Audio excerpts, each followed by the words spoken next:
Welcome everybody. So we have a very special guest today. It's going to be our brother Chris Miller, our Grand Historian. So say hello there. Hey guys, I hope everybody's doing west up in the Northwest Province. Hopefully you're enjoying a nice fall and staying dry as much as you possibly can be. Yeah. All right, so today's video is going to be more so of kind of like a GCC education and what GCC is all about. And who better not to have on the show is to have our Grand Historian. So, many of us know who you are, but for those that don't know who you are, can you tell us a little bit about who you are and what your role is as our Grand Historian? Yeah, of course. So first, greetings everybody. My name is Chris Miller. I have the pleasure of serving as your Grand Historian.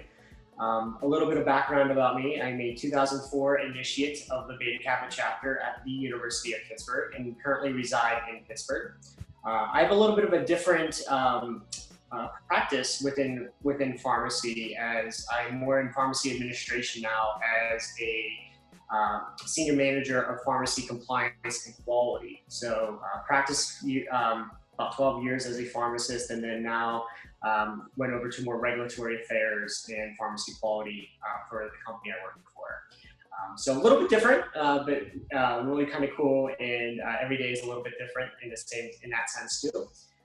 But as your Grand Historian, my primary responsibility within the fraternity is to document our history and to report it and occasionally publish updates, working with the central office about our history. So I think it's so far we're about a year and a half into this term, or just over a year, I guess. And it's been really cool doing some of the research. Obviously COVID's kind of allowed some extra time, being at home and not traveling as much. So one of the things I've been working on recently is actually doing some more of the digging up about F. Harvey Smith and his background, and maybe we can get a true answer of what the F actually stands for by GCC. All right, so first question for you, Chris. What is GCC? So other than being one of the best weeks of your life as a brother of attending, it is a meeting, our biannual meeting that all the chapters, provinces, international officers get together and give an update and determine the course of our fraternity in conducting the business, and through legislative changes, workshops, officer and committee updates, and commencing the week with electing your new international officers. I think they're in the one history book by Frank Eby, in one of our first history books. He has a quote in there, and I think it's actually really impactful thinking about GCC. And it actually states that the chapters have the right to determine the course of our fraternity and the direction of the fraternity. And that's really what GCC is about. It's about the chapters coming together, the provinces coming together, and determine what the next 2 years, and sometimes even the next 5, 10 years of what our fraternity looks like. So GCC is a very memorable week, creating lifelong friendships, mentorships, but most importantly, conducting the future business of our fraternity. Yeah, no, for me, for the longest time, I never knew what GCC even stood for. And for those who are watching right now, GCC stands for Grand Council Convention, just so you know. Yeah, which is kind of cool, because back in 1900, at the first one in New York City, there wasn't a Grand Council Convention. It was a national convention of the Grand Chapter. So it wasn't until 1905 when the Constitution was actually ratified, where it was actually then called the Grand Council. So this 1905 was very impactful for a lot of changes in the fraternity. So the original Constitution, and some random GCC facts, I guess. The Constitution was ratified in 1905 by Francis H. Smith, no relation. He was a Beta initiate.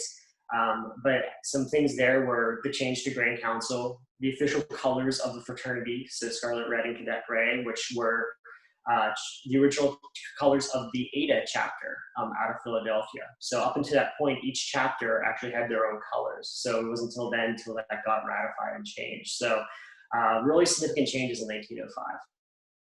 That's really, really cool. See, that's so cool, kind of like picking apart the entire history and see where all of our roots came from of Kappa Psi, and seeing where we are now, which is absolutely amazing. All right, next question for you. So talking about GCC, how many GCCs have you attended? So I've been to 7 so far as a brother, which is pretty cool. I did miss one. I couldn't get out of work for San Francisco in 2011, which still haunts me today. But it was so it's kind of cool. And my first GCC was the summer after I crossed. And the cool thing about that is my chapter in conjunction with Delta Epsilon and Pittsburgh Graduate Chapter was actually hosting GCC in Pittsburgh. So not only did I cross the fall before, so first GCC chapters hosting. So it was a really kind of a cool experience for my first GCC. Unlike me, I've only attended one, and that was out in DC, which was really, really fun, amazing place, very hot though. It was unbelievably. We walked outside, we did a little tour around all like the monuments, came back and we're just drenched in sweat. But aside from that, it was amazing. Yeah, it was a cool week. You're right about hot. So brother, now Grand Vice Regent Jason Milton and I did a virtual 5K the one morning. And it took us past the White House, and I think I saw a Secret Service agent laughing at us, even at 5:30 in the morning, for us trying to do that 5K. But it was a great weekend. It was a great week, just like any GCC as well. All right, Chris. So since you've been to 7 different GCCs, what brings you back? And what can you tell us a little bit what GCC means to you? Yeah, so we'll start with what brings me back, and I think it's a multifaceted answer. Obviously, we want to see the fraternity continue to advance and improve. Knowing some of the history of our fraternity and the founders and what they went through, not only to start the fraternity back in 1879, but to continue and push through through World War I, the Great Depression, World War II, which hit the fraternity even harder. We should be putting the same effort into keeping it at the same level and caliber, not even trying to improve it every day. So that's really one of the driving forces of why I go to GCC. But then, kind of on the flip side of the brotherhood standpoint, is it's a big family reunion. We previously talked about the 7 GCCs that I've attended and the lifelong friendships that you create there. Part of you keeps getting drawn back just because of the people. And it's like going to province assemblies in your own province. You want the province to do well and advance the province and continue to do the great things that we do.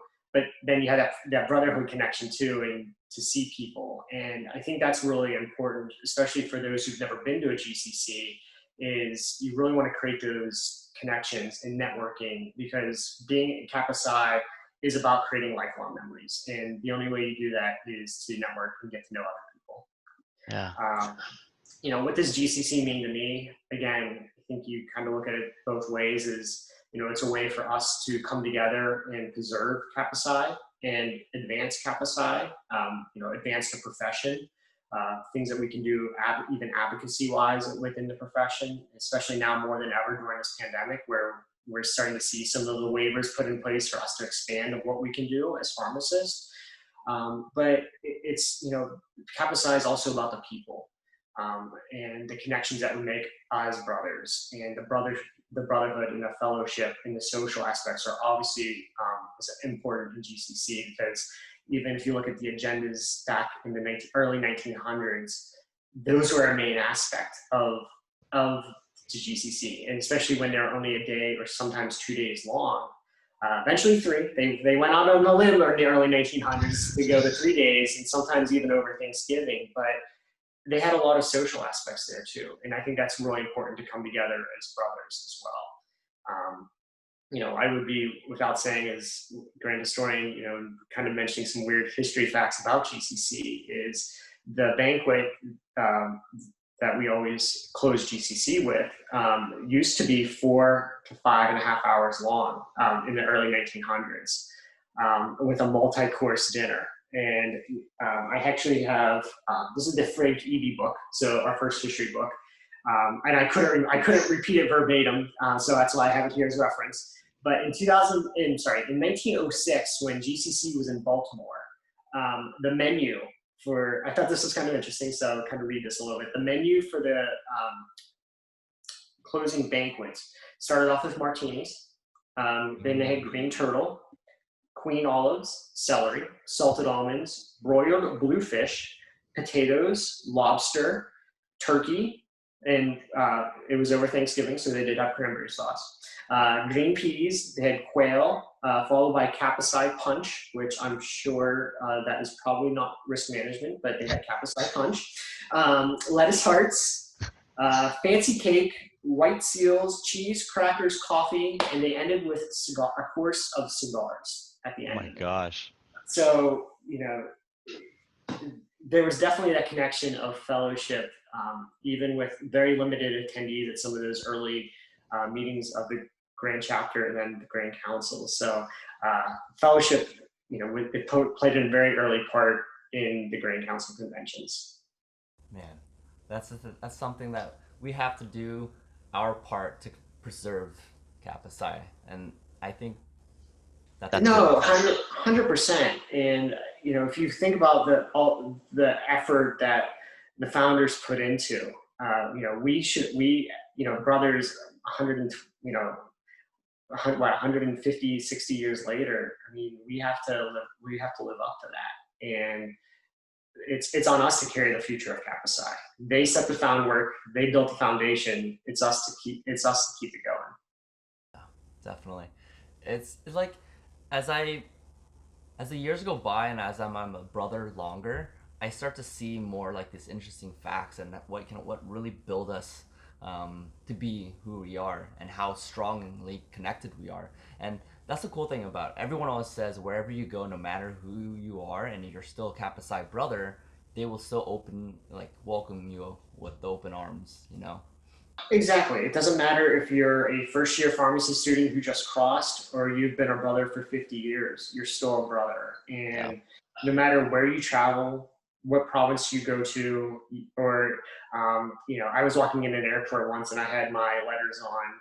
Actually, I think I kind of actually had this pullover on. And I was just running through the airport, grabbing a connection, and somebody yelled, "Hey, that's Kappa Psi." And it was the two parents of a brother. They weren't brothers, but they knew the letters. And I think those are the cool moments that the connectivities that you make. And those are the neat things. But it's amazing some of the stuff you'll find on eBay. So here's an old paddle. You can see the crest on it, or the back on it, which is kind of cool. Another old paddle. This was actually a brother who was initiated in the Chi chapter in 1930. So there's some cool things. See if I can get this in here with the camera. If you can see, I don't know if it's going to zoom well, but it's an old Kappa Psi pin. Oh, that's super cool. This is a really, really old Kappa Psi pin, and it actually kind of mottos the Theta Kappa Psi of when we split. So if you can see that. And something actually that just came a couple of days ago. This is a button off of the uniforms that they actually wore at Russell Military Academy. What? So not to say that it is the uniform that F. Harvey Smith and his friends would have worn, but it's not a time frame, but it is from the late 1800s, but it is a button off of a Russell Military Academy uniform. So I kind of think that's kind of cool to have around the house. That's really cool. All right, so next question. So if a brother has never attended GCC before, what kind of advice would you give them so they can maximize or get the most out of their experience at GCC?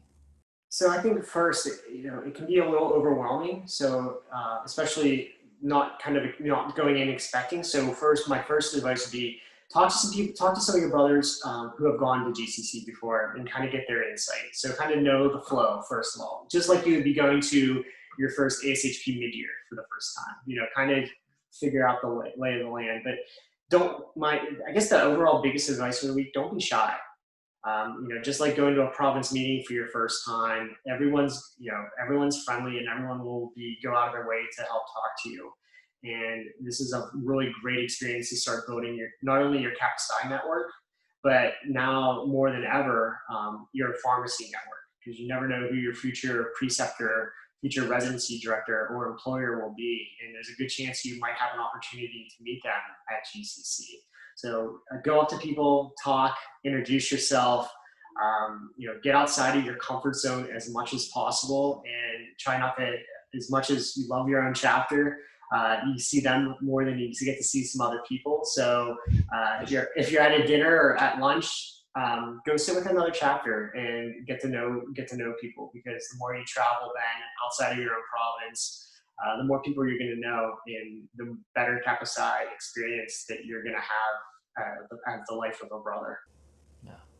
And honestly, it's those connections. So I've talked to a lot of grad chapter brothers, and then some of them have told me about their experiences when they've been to GCC, and how it kind of changed their life. You know, like meeting certain brothers they talked to at provinces, and then eventually met up at a GCC and found out that, you know what, I'm actually, I can help you get hired in this one situation, or I can have someone that you can talk to. You know, can kind of expand your role as a pharmacist, or in those kind of sense in a professional setting. Which I thought was awesome, really, really awesome.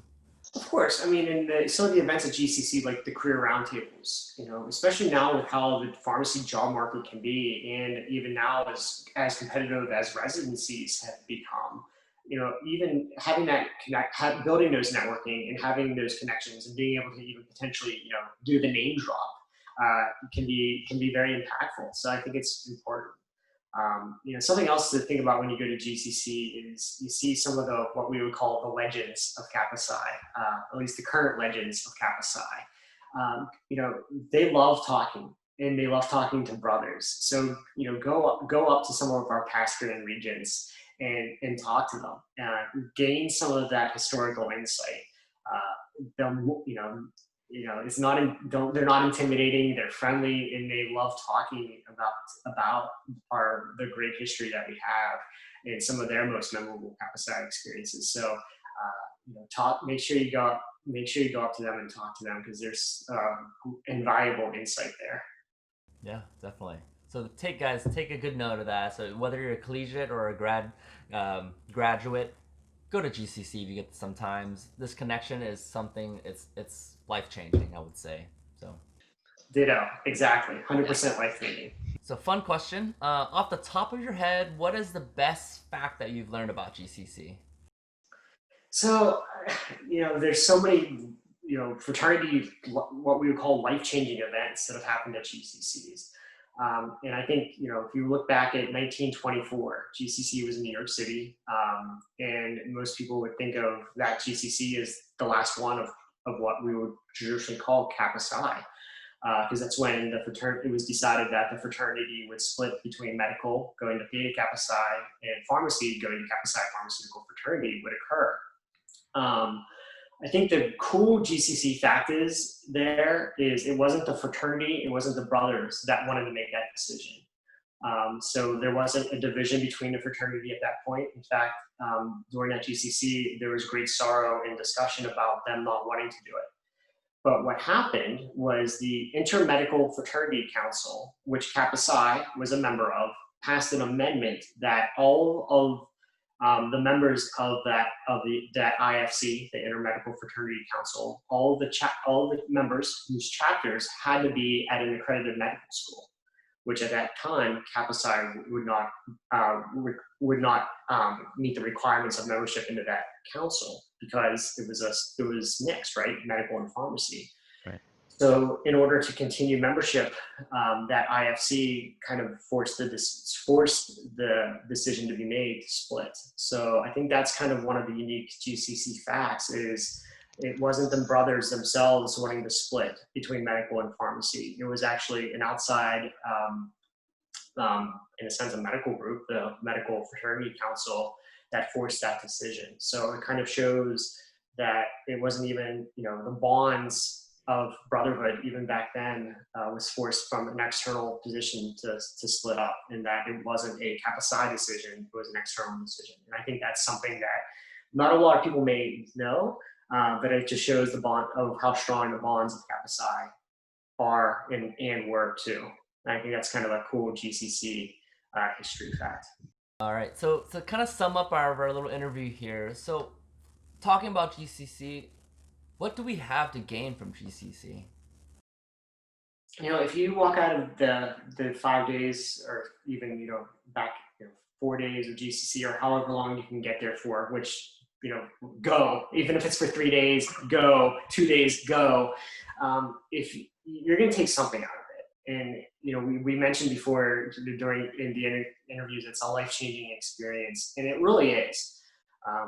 From friendships to be made, to expanding your Kappa Psi knowledge, to expanding, you could, if you present a CE or a workshop, your communication skills can get increased, leadership skills can get gained, networking, professional development through attending CEs. But it's the bonds of Kappa Psi, and it's that feeling walking away out of those 5 days of GCC that I made an impact on the future of the fraternity. And we think about the names, of our founders, and the things that they did: Preston Elridge, F. Harvey Smith, all those brothers who set the foundation. And we look back at them in the late 1800s, early 1900s, and what they did. But how is our generation of brothers going to be remembered now? So in 100 years from now, 150 years from now, what are we going to be remembered from doing in the fraternity? And I think those are some of the things, when you walk away from a GCC and knowing that you made an impact, no pun intended from the testing, but you made an impact. Those are some of the things that make going to GCC life-changing, because you walk away knowing that you did something, but and then also knowing that you walked away with memories and a lot more friendships too. So I think those are some of the biggest things that you can take away from going to GCC. Yeah, and then the way I think it, and maybe this is a good message to all the collegiate members or graduate members, like whether how big or small the step is as a brother and you going out to GCC, it is still a step forward for Kappa Psi brothers and as a whole, right? 100%. And I think no matter if you're a P1 going to GCC or even a grad going to GCC, there's something for everybody. And I know a lot of the questions were a little bit more geared towards first-time collegiates going to GCC, but for grads, we use it as a reunion and fellowship, but we're also there to improve the Kappa Psi experience overall. And we're here to actually give collegiates a great Kappa Psi experience. And we're here, grads, I think one of the biggest things that we can do is continue to mentor the brothers, mentor the future leaders of our chapters, of our provinces, and of our fraternity. And I think that's, having that mentorship is extremely important, and not only for even just Kappa Psi experience, but even pharmacy experience. I mean, if you go back even to the history of the profession, it's a gilded profession. It was done by apprenticeship and, internships and externships, and that's really where you learn. So I think, just as pharmacists, having that mentorship ability, whether it be professional development or Kappa Psi development, leadership development, that's important part for us to be there supporting the collegiate brothers. Yeah, I always remember the phrase that we always try to pay it forward, Yeah, 100%. Always. You remember when that graduate brother that paid for dinner that one night? When your graduate brother paid for dinner. Yep. I remember going to GCC, and then they're like, all right, I'll cover your dinner for you. I'm like, you don't have to. It's like, don't worry. When you are a graduate and when you're making actual money, not a student, you can pay for the next brother. 100%. It was actually kind of nice being a collegiate brother for a while, because I didn't have to pay for dinner too often at province meetings and stuff. But it got a little bit more expensive once you graduated. I want to say thank you so much, Chris, for joining us here and having this interview. It was awesome learning about GCC, and especially those really cool historian facts about GCC. Yeah, thank you so much, and of course. See you next time. See ya. Proud to be your brother.